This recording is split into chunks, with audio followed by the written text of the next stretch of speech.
क्योंकि परम पूजनीय बाबा साहेब डॉक्टर अम्बेडकर ने बड़े संघर्षों के बाद ये वोट हमें दिलाया। और संघर्ष बाबा साहब डॉक्टर अम्बेडकर ने इसलिए किया क्योंकि खासकर जो बहुजन समाज है, और बहुजन समाज को एक जाति विशेष नहीं है। बहुजन समाज को पहले शूद्रों की श्रेणी में रखा गया था। बाबा साहब डॉक्टर अम्बेडकर की सोच थी कि जो लोग हजारों साल से दबाए गए हैं, सताए गए हैं, गुलामी का जीवन जी रहे हैं, इनको हक और अधिकार दिलाने के लिए लोकतंत्र में लोगों को वोट देना अति आवश्यक है। जबकि उस समय के जो जिम्मेदार लोग थे वो कतई नहीं चाहते थे कि ये वोट का अधिकार आप लोगों को मिले। भाई उस समय के जिम्मेदार लोगों की तो सोच थी कि अगर ये वोट का अधिकार इन अनपढ़ जाहिल गवारों को, मजदूरों को, किसानों को, महिलाओं को, दलितों को दे दिया गया तो ये लोग वोट की कीमत नहीं समझेंगे और गलत लोगों को चुनकर भेजेंगे। मगर परम पूजनीय बाबा साहब डॉक्टर अम्बेडकर ने इस बात का विरोध किया कि अगर इन लोगों को वोट का अधिकार नहीं दिया गया तो ये लोग कभी भी इस देश की मुख्य धारा में नहीं आ सकते, कभी भी अपने दुखों का इलाज नहीं कर सकते। इसलिए आप लोगों को वोट का अधिकार परम पूजनीय बाबा साहब डॉक्टर अम्बेडकर ने दिलाया। और आप देखते भी होंगे जो लोग आपके पास बैठना भी पसंद नहीं करते, कभी अपने बड़े बड़े बंगलों से, कोठियों से बाहर नहीं निकलते, वो लोग भी जब चुनाव का समय आता है, वो लोग भी आपके गांव में, आपके मोहल्ले में हमारे बुजुर्गों के पैरों को हाथ लगाने में संकोच नहीं करते। बताओ सच्चाई है कि नहीं? उनको पता है वोट की ताकत क्या है। हम लोगों को वोट की ताकत पता नहीं है और यही कारण है कि देश की आजादी के 75 साल बाद भी हम लोग अपना राज नहीं बना पाए। बाबा साहब डॉक्टर अम्बेडकर ने कहा था जिस दिन ये बहुजन समाज इस वोट की कीमत को समझ जाएगा, वोट की ताकत को जान जाएगा, अपना राज बना लेगा, अपने हक और अधिकार हासिल कर लेगा और अपने बच्चों का भविष्य उज्जवल कर लेगा। लेकिन हम लोगों ने इस बात को नहीं समझा। अभी सम्मानीय प्रेम जी ने कहा भी वोट की ताकत हम लोग नहीं समझ पाए। बहुजन समाज पार्टी क्यों माननीय काशीनाथ जी ने बनाई, इस बात को हम लोग नहीं समझ पाए। मुझे दोहराने की आवश्यकता नहीं। आखिर ऐसी कौन सी आवश्यकता थी माननीय श्री काशीराम जी को कि अपनी नौकरी से रिजाइन किया? अरे उनके पास तो समय सारी सुख सुविधाएं थी, गाड़ी, घोड़े, बंगले, सारी चीजें उनके पास थी। लेकिन जब माननीय काशीराम जी ने देखा कि देश तो आजाद हो गया और आजादी के बाद देश में लोकतंत्र की स्थापना भी हो गई और लोकतंत्र में सरकारें भी बन रही हैं, लेकिन जिन लोगों के वोट से सरकारें बन रही हैं उनके कल्याण की तरफ कतई ध्यान नहीं दिया जा रहा है। इसका कारण क्या है? माननीय काशीराम जी ने जब कारण खोजा तो ये पाया कि इस देश में जो राजनीतिक पार्टियां होती हैं वो चुनाव लड़ती हैं और चुनाव लड़ने के बाद उनका जो मुखिया होता है उसे मुख्यमंत्री और प्रधानमंत्री बनने का मौका मिलता है। और ये मुख्यमंत्री और प्रधानमंत्री जो आज तक बने हैं इस देश में वो कतई आपका दुख दर्द नहीं समझते, वो गरीब की परेशानी क्या है, समस्या क्या है, वो नहीं जानते। इसलिए माननीय काशीराम जी ने सोचा कि इस देश में कोई ऐसा दल होना चाहिए कि चुनाव लड़ने के बाद जब उसे बहुमत मिले, उसे मुख्यमंत्री और प्रधानमंत्री बनने का मौका मिले तो गरीब और कमजोर वर्ग के लोगों की समस्याओं का समाधान कर सके। और यही सोचकर 1984 में माननीय साहब काशीराम जी ने इस देश में, मैं राजस्थान का रहने वाला हूं, राजस्थान के लोगों को ये बात समझ में नहीं आई। लेकिन जिस इलाके से मैं चलकर आया हूं भरतपुर से, वहां मात्र 10 किलोमीटर के बाद यूपी शुरू हो जाता है। जैसे या आपके पास वो गुजरात लगता है, ऐसे यूपी लग जाता है। मथुरा और आगरा का नाम आप लोगों ने सुना होगा। आगरा तो विश्व प्रसिद्ध है। आगरा ताजमहल के लिए जाना जाता है। वैसे आगरा की 4 चीजें प्रसिद्ध है। आगरे का ताजमहल, आगरे का पैठा, आगरे का जूता और आगरे का पागल खाना। इन 4 चीजों के लिए जाना जाता है आगरा। पड़ोस में मथुरा है। मथुरा में कहते हैं कृष्ण भगवान पैदा हुए। तो उस इलाके से मैं चलकर आया हूं। वहां उत्तर प्रदेश के लोगों ने बाबा साहब के दिए हुए वोट की कीमत को समझ लिया। माननीय काशीराम जी के इस नारे को समझ लिया कि आरक्षण से लेंगे एसपीडीएम और वोट से लेंगे सीएम-पीएम। माननीय काशीराम जी इस बात को समझ लिया और बहुजन समाज पार्टी के नीले झंडे हाथी निशान को वोट देना शुरू किया। और वो समय आया, मैंने कहा ना उत्तर प्रदेश देश में आबादी के हिसाब से सबसे बड़ा प्रदेश है। राजनीति में इतना जागरूक कि अब तक जितने भी प्रधानमंत्री हुए हैं, सबसे ज्यादा प्रधानमंत्री अगर किसी प्रदेश ने दिए हैं तो उत्तर प्रदेश ने दिए हैं। मीडिया वाले भी कहते हैं बार बार कि प्रधानमंत्री की कुर्सी का रास्ता यूपी होकर जाता है। सुना होगा आप लोगों ने, सुना है ना?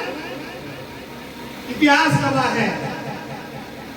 अब तक जो प्रधानमंत्री हुए हैं 8-9 केवल अकेले यूपी से हुए हैं। जवाहरलाल नेहरू, लाल बहादुर शास्त्री, इंदिरा गांधी, राजीव गांधी, चंद्रशेखर, बीपी सिंह, अटल बिहारी वाजपेयी, चौधरी चरण सिंह और आज मोदी भी कहां से है? बनारस से। 8-9 प्रधानमंत्री देने वाला वो प्रदेश। और दूसरे शब्दों में कहना तो नहीं चाहिए, लेकिन मैं कहता हूं पाखंडों की नगरी गंगा, यमुना, सरस्वती, सोरो, मथुरा, काशी, अयोध्या, बाबरी मस्जिद, ऋषिकेश, बनारस सब कहां पे है? यूपी में ही है ना। हम लोगों की मोक्ष स्थली। आपकी तरफ की तो मुझे पता नहीं है, लेकिन हमारी तरफ तो जब हमारे बुजुर्ग साथ हो जाते हैं तो उनकी अस्थियां इकट्ठी करके गंगा जी में प्रवाह करने के लिए ले जाते हैं। आपकी तरफ ले जाते हैं वो मोक्ष स्थली। उसमें 4 बार एक गरीब की, एक दलित की बेटी मुख्यमंत्री बन जाती है। ये सब संभव कैसे हुआ? वोट से हुआ। अभी आदरणीय प्रधानमंत्री ने कहा ना, राज लेने के लिए आज बंदूक चलाने की आवश्यकता नहीं है, लाठी चलाने की जरूरत नहीं, बर्छी भाला चलाने की आवश्यकता नहीं है, क्योंकि ये चीजें तो हमारे पास वैसे भी है ही नहीं। सच्चाई है कि नहीं? इस बहुजन समाज के पास ये सारी चीजें नहीं है, लेकिन 4 बार उन्होंने राज ले लिया। और जब राज लिया तो सारी समस्याओं का समाधान आदरणीय बहन कुमारी मायावती जी ने यूपी में कर दिया। यहाँ आपके पड़ोस में भील समाज के युवक को केवल इसलिए कत्ल कर दिया जाता है कि वो भी सोशल मीडिया पर कुछ लिखता था। मैं मानता हूं जिस समाज में हम रहते हैं घटनाएं होती रहती हैं, लेकिन अन्य अत्याचार की घटना तब ज्यादा बढ़ती है जब सरकार में बैठे हुए लोग हमारे प्रति लापरवाह होते हैं। प्रदेश का मुखिया अगर चाहे, प्रदेश की सरकार अगर चाहे तो इस जुल्म जाति अन्य अत्याचार पर रोक लग सकती है, लेकिन सरकार की मंशा हमारे प्रति ठीक नहीं है। और सरकार की मंशा ठीक क्यों नहीं है? क्योंकि जिन लोगों को हमने विधायक बनाकर भेजा है, जिन लोगों को हमने सांसद बनाकर भेजा है, जिन लोगों को हमने बिन मांगे वोट दिया है, सच्चाई है ना, हमने सबसे ज्यादा अगर वोट देने का काम किया है तो कांग्रेस को किया है। सच्चाई है। बुजुर्ग बैठे हैं हमारे, कोई वोट मांगने के लिए आया तब भी कांग्रेस को दिया, और नहीं आया तब भी कांग्रेस को दिया।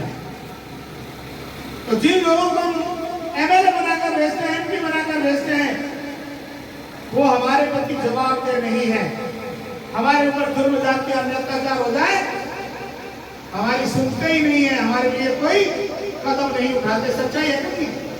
और उल्टा उन लोगों को पक्ष लेते हैं जो लोग हमारे ऊपर जुल्म जाति करते हैं, अन्य अत्याचार करते हैं, उन्हीं लोगों का पक्ष लेने का काम वो करते हैं। हमने वहां 8.5 लाख रुपए कानून में लिखा हुआ है कि किसी दलित समाज के व्यक्ति की हत्या होने पर 8.5 लाख रुपए सरकार देगी। वही 8.5 लाख रुपए सरकार की तरफ से मदद दी गई। और देखिए सरकार की बेशर्मी, जिस सरकार को अपने आप ने वोट देकर बनाया। उदयपुर में आपको अगर याद हो, एक घटना हुई उदयपुर में, एक सवर्ण दर्जी की हत्या हुई। दोनों पार्टियों को बवाल आ गया, तूफान आ गया। भारतीय जनता पार्टी में धरना प्रदर्शन आंदोलन करने लगी। कांग्रेस के बड़े से बड़ा नेता उदयपुर पहुंचने लगा, खुद मुख्यमंत्री जी पहुंचे। और मुख्यमंत्री जब गए 50 लाख रुपए का चेक लेकर गए कि इस परिवार के लिए 50 लाख रुपए की सहायता दी जाएगी। और साथ ही घोषणा की कि परिवार के 2 जने हैं, 2 ही लड़के थे उसके, दोनों को सरकारी नौकरी दी जाएगी। और 15 दिन बाद नौकरी देने के बाद फोटो भी खिंचा लिया कि नौकरी दे दी गई है। मुझे कहने में ये शर्म आती है कि सरकार पर कि अगर कोई दलित जिसके वोट से आप मुख्यमंत्री बने हो, वो अगर मर जाता है तो 8.5 लाख रुपए, और कोई सवर्ण अगर मर जाता है तो 50 लाख रुपए और 2 बच्चों को नौकरी। ये भेदभाव है कि नहीं? बताइए। सरकार की मंशा हमारे लिए ठीक है कि नहीं है? बताओ, है कि नहीं? नहीं है। और इसका सबसे बड़ा कारण है कि हम इन लोगों को बिन मांगे वोट देते हैं, बिन मांगे वोट देते हैं। हम लोगों ने लेबल लगा रखा है। धन्यवाद के पात्र साथियों के लोग रमेश जी मेघवाल को 24,000 वोट देने का उन्होंने काम किया। ये धन्यवाद के पात्र। इनकी समझ में आ रही है वोट की कीमत क्या है। और आज मैं कह रहा हूं आपसे, अब रमेश जी ने घोषणा भी की है कि कोई भी साथी अपने समाज के वोट लेकर अगर यहाँ आएगा तो मैं त्याग करने को तैयार हूं। और मैं कह रहा हूं, एक नहीं कई उम्मीदवार आ जाएंगे। आपका वोट अगर इकट्ठा पड़ने लग गया तो पूरे राजस्थान में सरकार बनने में देर नहीं लगेगी। जब सरकार आपकी बनेगी तो जुल्म जाति अत्याचार सब बंद हो जाएंगे। 1995 में जब पहली बार आदरणीय बहन कुमारी मायावती जी मुख्यमंत्री बनी, बहन जी जानते हैं हम लोगों का दुख क्या है, दर्द क्या है, हम लोगों की परेशानियां क्या है।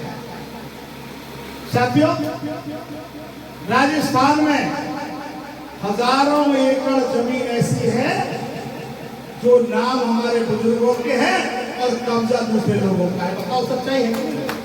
आगे बजाने की बात नहीं है। बताओ सच्चाई है कि नहीं?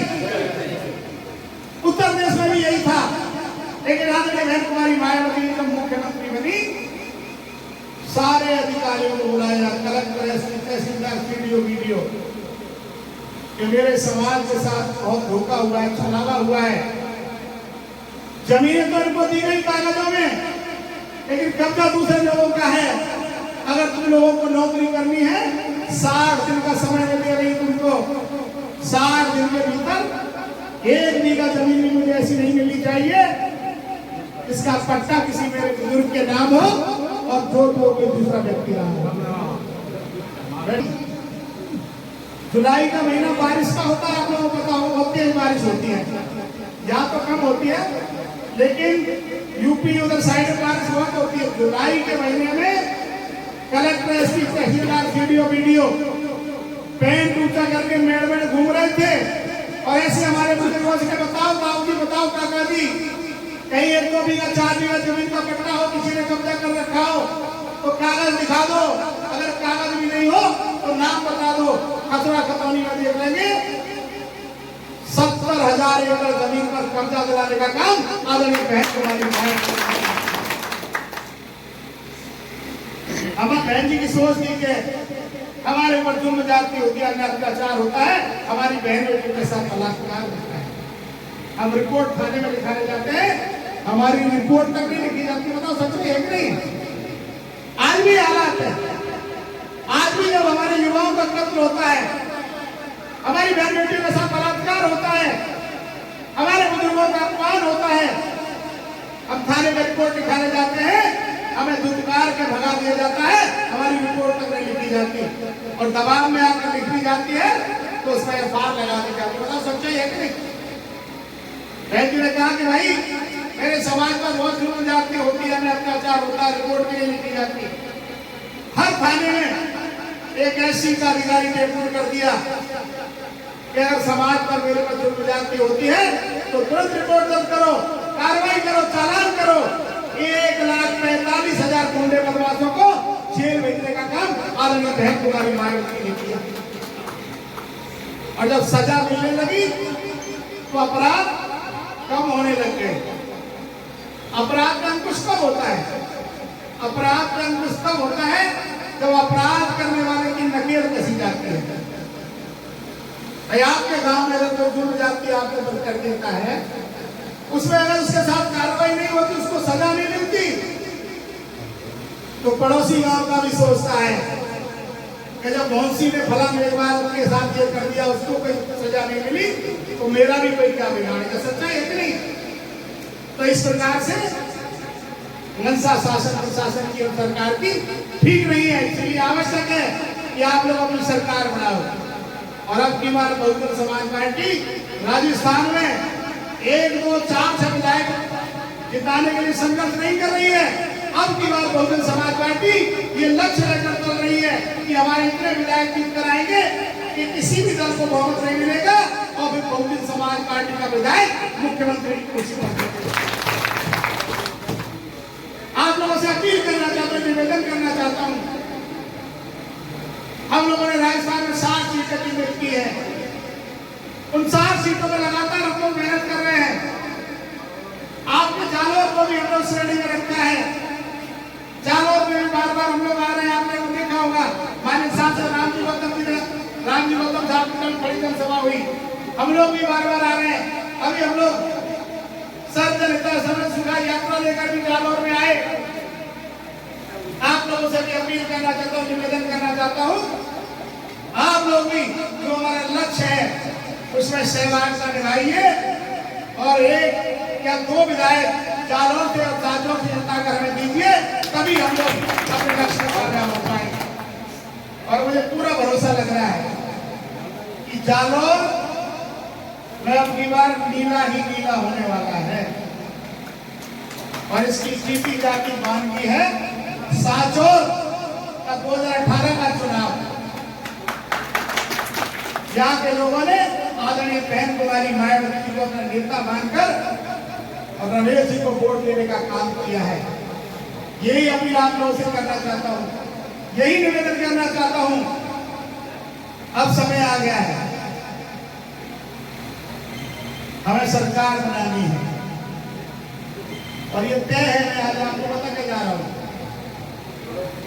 मैं जिस इलाके से चलकर आया हूँ, भरतपुर, धौलपुर, करौली, अलवर, सवाई माधोपुर, दौसा, शेखावाटी, सीकर, झुंझुनू, चूरू, हनुमानगढ़, वहां बहुजन समाज पार्टी का जनाधार बड़े पैमाने पर पड़ा है। अभी जब हम लोगों ने यात्राएं की, बड़ी बड़ी जनसभाएं, हजारों की तादाद में लोग उसमें जुड़े,